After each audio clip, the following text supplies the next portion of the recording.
پھر اس کے بعد اللہ سبحانہ تعالیٰ فرماتے ہیں والشہر الحرام، اور حرمت والے مہینے، یعنی یہ حرمت والے مہینے بھی لوگوں کے لیے قیام کا ذریعہ ہیں۔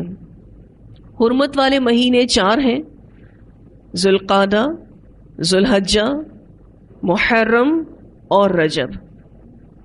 ان 4 مہینوں میں لوگ امن سے سفر اور تجارت کرتے اور اپنے سال بھر کا سامان جمع کر لیتے۔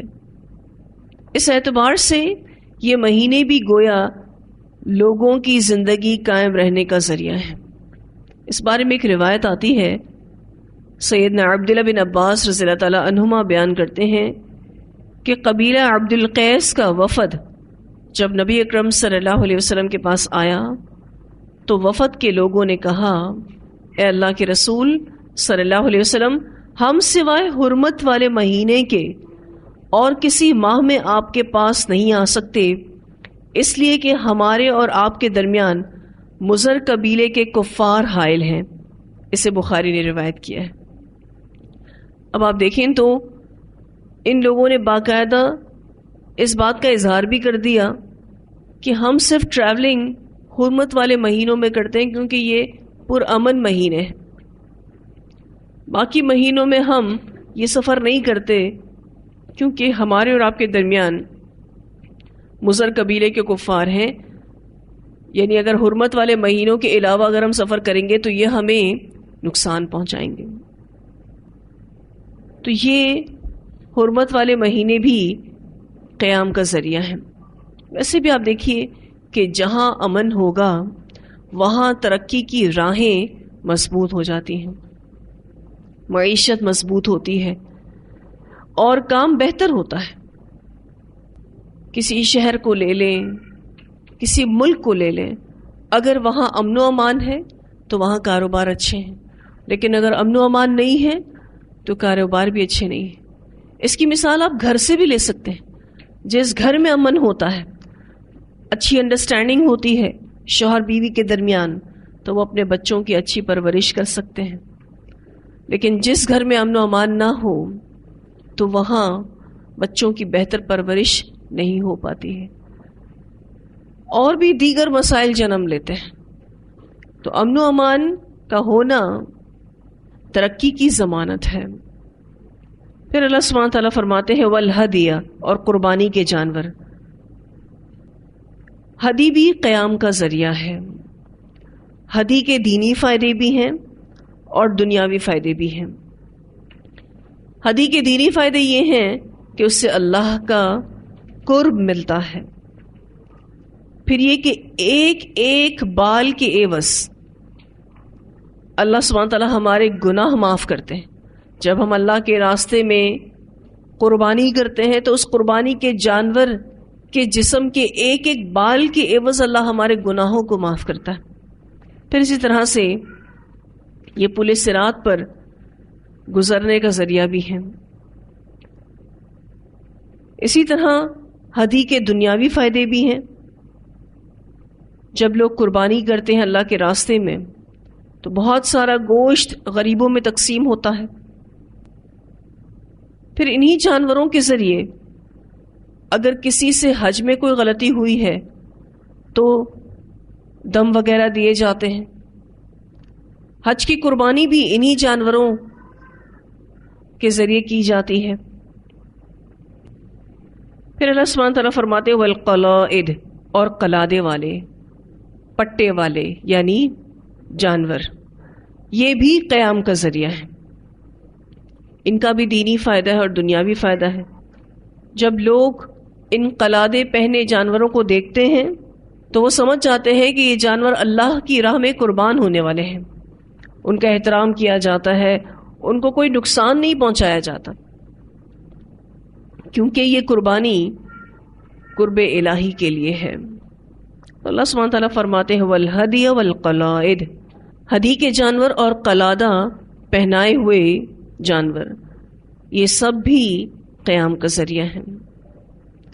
ایک روایت آتی ہے، سیدنا مصور بن مخرمہ اور سیدنا مروان رضی اللہ عنہما بیان کرتے ہیں کہ صلح حدیبیہ کے موقع پر بنو کنانہ کے ایک شخص نے اہل مکہ سے کہا کہ مجھے اجازت دو کہ میں ان یعنی رسول اللہ صلی اللہ علیہ وسلم کے پاس جاؤں۔ اہل مکہ نے کہا ٹھیک ہے تم ان کے پاس جاؤ۔ چنانچہ جب وہ رسول اللہ صلی اللہ علیہ وسلم اور صحابہ کے پاس آیا تو رسول اللہ صلی اللہ علیہ وسلم نے فرمایا یہ فلاں شخص ہے اور یہ اس قوم کا فرد ہے جو قربانی کے جانوروں کی بہت تعظیم کرتے ہیں، سو تم قربانی کے جانور اس کے سامنے لا کر کھڑے کر دو۔ آپ سب جانتے ہیں کہ نبی اکرم صلی اللہ علیہ وسلم اپنے صحابہ کرام کے ساتھ عمرے پہ گئے تھے اور حدیبیہ کے مقام پر روک دیے گئے تھے، اور پھر مشرکین مکہ سے ڈائیلاگز ہو رہے تھے۔ تو مشرکین مکہ کی طرف سے ایک شخص جو نبی اکرم صلی اللہ علیہ وسلم کے ساتھ بات چیت کرنے آ رہا تھا، تو آپ صلی اللہ علیہ وسلم نے فرمایا کہ یہ فلاں شخص ہے اور یہ اس قوم کا فرد ہے جو قربانی کے جانوروں کی بہت تعظیم کرتے ہیں، سو تم قربانی کے جانور اس کے سامنے لا کھڑے کر دو تاکہ جب میں اس سے بات چیت کروں تو اس کا دل نرم ہو جائے کہ یہ آئے ہیں عمرہ کرنے، ان کو نہ روکا جائے۔ چنانچہ صحابہ نے قربانی کے جانور لا کر کھڑے کر دیے اور لبیک کہتے ہوئے اس کا استقبال کیا۔ جب اس نے یہ منظر دیکھا تو کہنے لگا سبحان اللہ، ان لوگوں کو کعبہ جانے سے روکنا مناسب نہیں۔ پھر وہ اپنی قوم کے پاس گیا اور اس نے ان سے کہا کہ میں نے ان کے پاس قربانی کے جانور دیکھے ہیں، یوں کہ ان کے گلے میں پٹے پڑے ہوئے ہیں اور ان کا اشعار کیا جا چکا ہے، یعنی ان کے کان چیر دیے گئے ہیں اس بات کی نشانی کے طور پر کہ یہ اللہ کے راستے میں قربان ہونے والے ہیں، سو میں تو مناسب نہیں سمجھتا کہ انہیں کعبہ سے روکا جائے۔ اسے بخاری نے روایت کیا ہے۔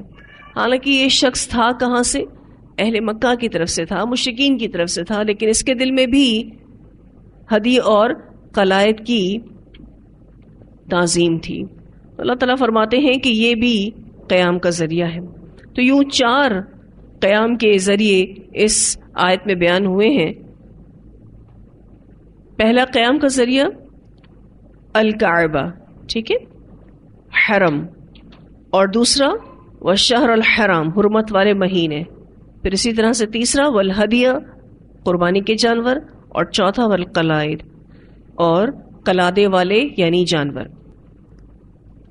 ذالک، یہ بات، لتعلموا، تاکہ تم جان لو، ان اللہ، بے شک اللہ تعالی، یعلم، جانتا ہے، ما فی السماوات، جو کچھ آسمانوں میں ہے، وما فی الارض، اور جو کچھ زمین میں ہے۔ یعنی اللہ تعالیٰ آسمان اور زمین کی تمام اشیاء کو ان کے وقوع پذیر ہونے سے پہلے ہی جانتا ہے، اور جو کچھ بھی قیامت تک ہوگا اللہ تعالیٰ اسے بھی جانتا ہے۔ وَأَنَّ اللَّهَ، اور بے شک اللہ تعالیٰ، بِكُلِّ شَيْءٍ عَلِيمٌ، ساتھ ہر چیز کے خوب علم والا ہے۔ اعلموا، جان لو، ان اللہ، بے شک اللہ تعالیٰ، شدید العقاب، سخت سزا دینے والا ہے۔ اللہ تعالیٰ شدید العقاب ہے، کس کے لیے؟ جو حکم کی نافرمانی کرے، کیونکہ عقاب کہتے ہیں وہ سزا جو گناہ کے پیچھے آئے۔ تو اللہ سبحانہ تعالیٰ فرماتے ہیں جان لو بے شک اللہ تعالیٰ بہت سخت عذاب والا ہے۔ وَأَنَّ اللَّهَ، اور بے شک اللہ تعالیٰ، غفور الرحیم، بخشنے والا مہربان ہے۔ اللہ تعالیٰ گناہوں کو بخشنے والا ہے اور اپنے بندوں پر رحم فرمانے والا ہے۔ تو جو رب آسمانوں اور زمین کی ہر چیز کو جانتا ہے اور جو تمہارے ظاہری اور باطنی اعمال کو بھی جانتا ہے، وہ اپنی نافرمانی کرنے والوں کو سخت سزا دیتا ہے اور اطاعت کرنے والوں کو، اپنی طرف رجوع کرنے والوں کو معاف کرتا ہے، ان کے گناہ معاف کرتا ہے، ان پر رحم کرتا ہے۔ ایک روایت آتی ہے رسول اللہ صلی اللہ علیہ وسلم نے فرمایا اگر مومن کو اللہ تعالیٰ کی تیار کردہ سزا یعنی عذاب کا علم ہو جائے تو کوئی جنت کی طمع نہ کرے، یعنی جنت کی کوئی بھی پھر خواہش نہ کرے، اور اگر کافر کو اللہ تعالیٰ کی رحمت کی وسعت کا علم ہو جائے تو کوئی اس کی جنت سے نا امید نہ ہو۔ اسے مسلم نے روایت کیا ہے۔ تو اللہ سبحانہ تعالیٰ کا عذاب اتنا ہی سخت ہے کہ اگر پتہ چل جائے تو جنت کی کوئی بھی خواہش نہیں کرے گا. اور اس کے برعکس اللہ کی رحمت بھی اتنی وسیع ہے کہ اگر کافروں کو اس کا علم ہو جائے تو وہ جنت سے نا امید نہ ہو. ایک اور روایت آتی ہے، رسول اللہ صلی اللہ علیہ وسلم نے فرمایا، اللہ تعالیٰ نے جب مخلوق کو پیدا کیا تو اپنی کتاب میں سے لکھا، اور اس نے اپنی ذات سے متعلق بھی لکھا، اور وہ کتاب اس کے پاس عرش پر موجود ہے کہ میری رحمت میرے غضب پر غالب ہے. اسے بخاری نے روایت کیا ہے. اللہ سبحانہ تعالیٰ نے جب مخلوق کو پیدا کیا تو ساری ڈیٹیلز اپنی کتاب میں لکھی، اور پھر اپنی ذات کے متعلق بھی لکھا، یعنی اللہ تعالیٰ نے اپنے بارے میں بھی لکھا. اور وہ کتاب کہاں موجود ہے؟ عرش پر موجود ہے. اللہ تعالیٰ نے جو بات اپنے لیے لکھی وہ کیا لکھی؟ کہ میری رحمت میرے غضب پر غالب ہے. اللہ کا کتنا بڑا احسان ہے، الحمدللہ. تو اللہ تعالیٰ فرماتے ہیں اعلموا ان اللہ شدید العقاب، جان لو بے شک اللہ تعالیٰ سخت سزا دینے والا ہے. وان اللہ غفور رحیم، اور بے شک اللہ تعالیٰ بخشنے والا مہربان ہے. ما علی الرسول الا البلاغ، نہیں ہے اوپر رسول کے مگر پہنچا دینا. کیا پہنچا دینا؟ جو آپ صلی اللہ علیہ وسلم تک پہنچا اس کو پہنچا دینا رسول اللہ صلی اللہ علیہ وسلم کی ذمہ داری تھی. واللہ، اور اللہ تعالیٰ یعلم، جانتا ہے، ما تبدون، جو تم ظاہر کرتے ہو، وما تکتمون، اور جو تم چھپاتے ہو. رسول اللہ صلی اللہ علیہ وسلم کے ذمے صرف اور صرف پیغام کو پہنچا دینا ہے. پھر اگر کوئی اطاعت کرے تو اس کو ثواب دینا، اور اگر کوئی نافرمانی کرے تو اسے عذاب دینا اللہ کا کام ہے. جو شخص اطاعت کرے گا، جو شخص اللہ کے پیغام کو قبول کرے گا، خود کو نافرمانی سے بچائے گا، تو اللہ سبحانہ تعالیٰ اس کے لیے غفور الرحیم ہے. لیکن جو شخص رسول اللہ صلی اللہ علیہ وسلم کے اس پیغام کو نہیں مانے گا، اطاعت نہیں کرے گا، اور نافرمانی میں زندگی گزارے گا، تو اللہ سبحانہ تعالیٰ اس کو سخت سزا دینے والے ہیں. اللہ تعالیٰ ہر شخص کے عمل کو اچھے سے جانتا ہے. واللہ یعلم ما تبدون وما تکتمون، اللہ سب کے اعمال کو جانتا ہے، وہی بدلہ دے گا، حساب بھی وہی لے گا، رسول سے پوچھ گچھ نہیں ہوگی.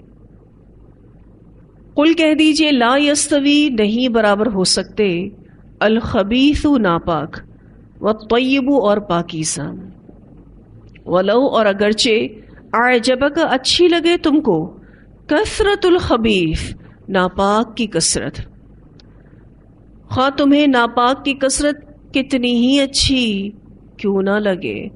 ناپاک تو ناپاک ہے، خبیث تو خبیث ہے. اعجبک کا جو لفظ ہے عجب سے نکلا ہے، مانا کسی چیز کو دیکھ کر حیران ہو جانا، ایسی چیز جو متاثر کر دے، امپریس کر دے. وَلَوْ أَعْجَبَكَ كَثْرَةُ الْخَبِيثِ، اور اگرچہ اچھی لگے تم کو، تعجب میں ڈالے تم کو ناپاک کی کثرت. کثرت دو طرح سے ہوتی ہے، ایک حسی کثرت اور دوسری معنوی کثرت. حسی کثرت کیا ہے؟ کسی چیز کا تعداد میں زیادہ ہونا. اور معنوی کثرت کیا ہے؟ کسی چیز کا کوالٹی میں اچھا ہونا. تو اللہ تعالیٰ فرماتے ہیں اگرچہ تعجب میں ڈالے تم کو ناپاک کی کثرت، ناپاک چیز زیادہ ہو تعداد میں تو بھی ناپاک ہی ہے. ناپاک چیز کی کوالٹی بہت اچھی لگے تم کو تو بھی وہ ناپاک ہی ہے. فاتقوا اللہ، پس ڈرو اللہ سے، یا اولی الالباب، اے عقل والوں، لعلکم تفلحون، تاکہ تم فلاح پا جاؤ. تم خبیث اور طیب کا فرق جانو تاکہ تم فلاح پا جاؤ.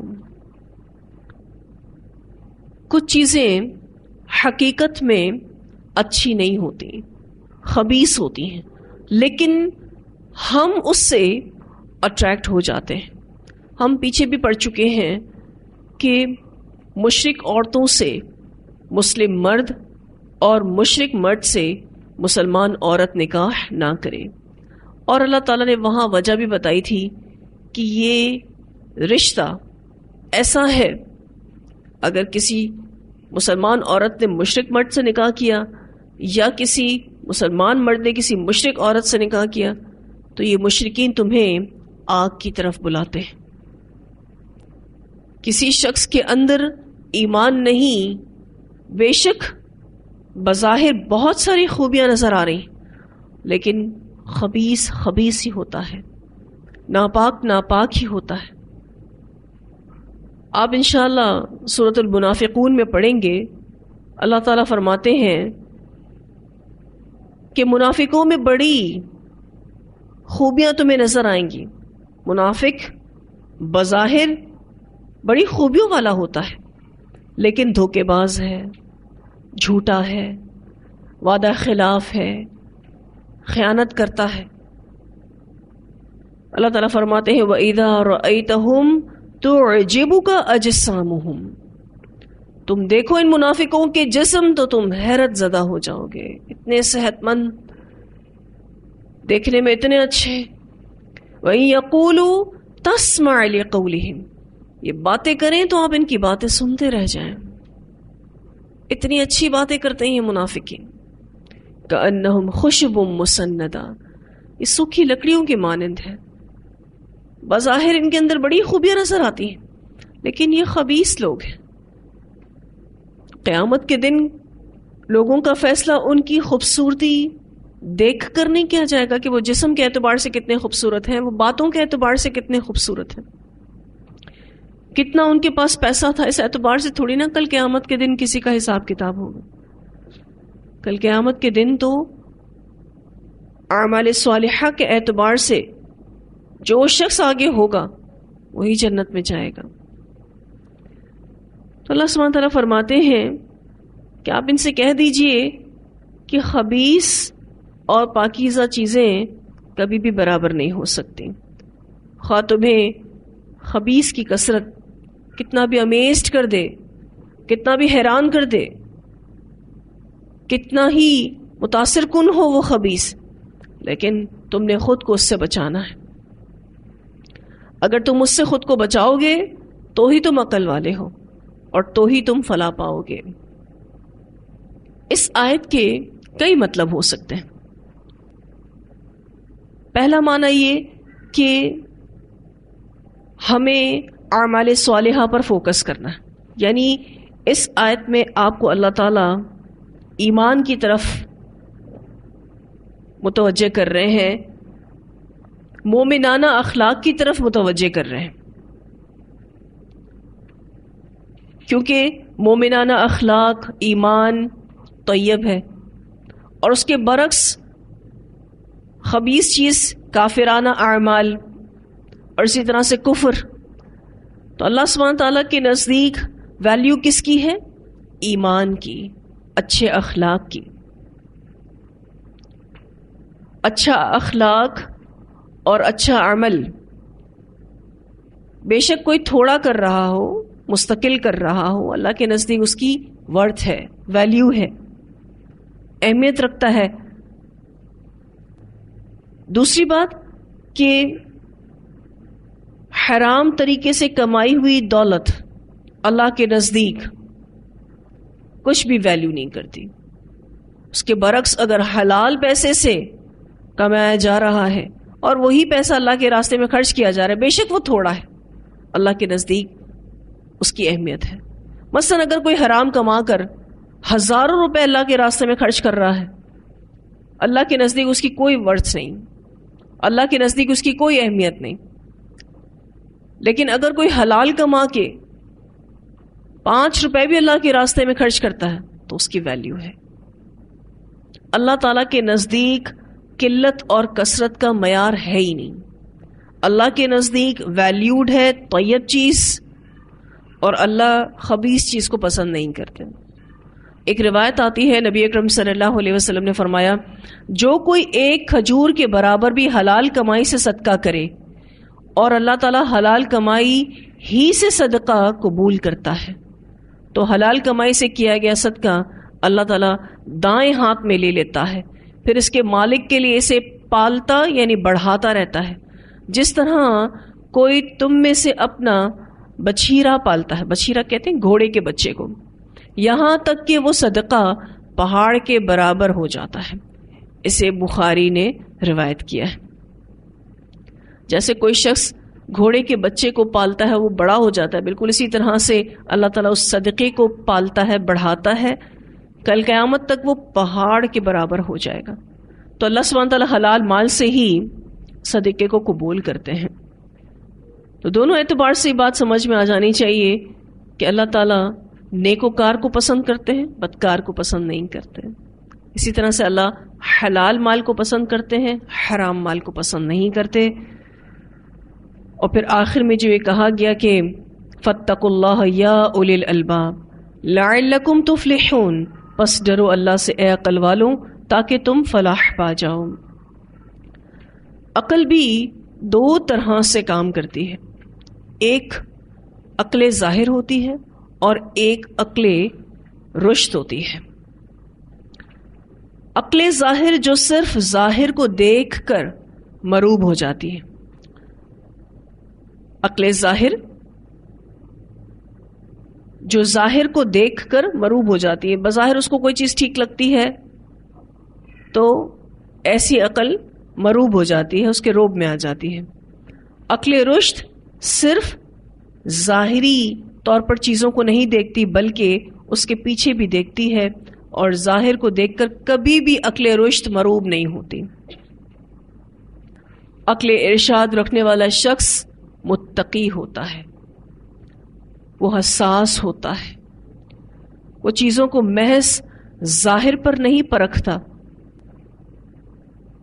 اور یہی معیار اس کی کامیابی کی ضمانت ہے، یہی معیار اس کی کامیابی کے لیے ضروری ہے۔ تو خلاصہ کلام کیا ہے کہ مومن خبیث چیزوں سے کبھی بھی متاثر نہیں ہوتا۔ تو یہ بات یاد رکھنے والی ہے کہ ناپاک کا انجام برا ہے اور پاک کا اہتمام اچھا اور نتیجہ کامیابی ہے۔ اتنی آیات کی تلاوت سنتے ہیں، پھر انشاءاللہ آگے پڑھیں گے۔ أحل لكم صيد البحر وطعامه متاعا لكم وللسيارة وحرم عليكم صيد البر ما دمتم حرما واتقوا الله الذي إليه تحشرون۔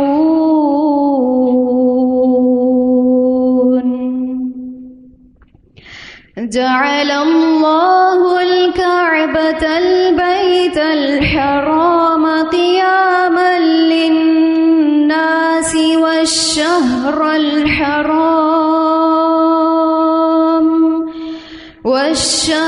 الحرام والهدي والقلائد ذلك لتعلموا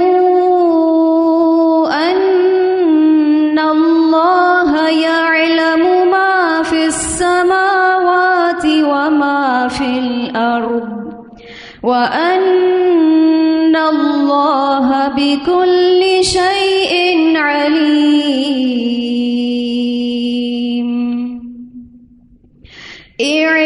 اعلموا أن الله شديد العقاب۔ اعلموا أن الله شديد العقاب وأن الله غفور رحيم۔ ما على الرسول إلا البلاغ والله يعلم ما تبدون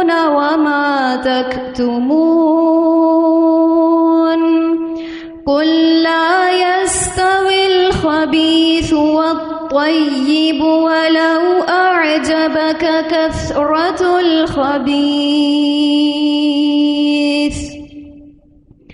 فاتقوا الله يا أولي الألباب فاتقوا الله يا أولي الألباب لعلكم تفلحون.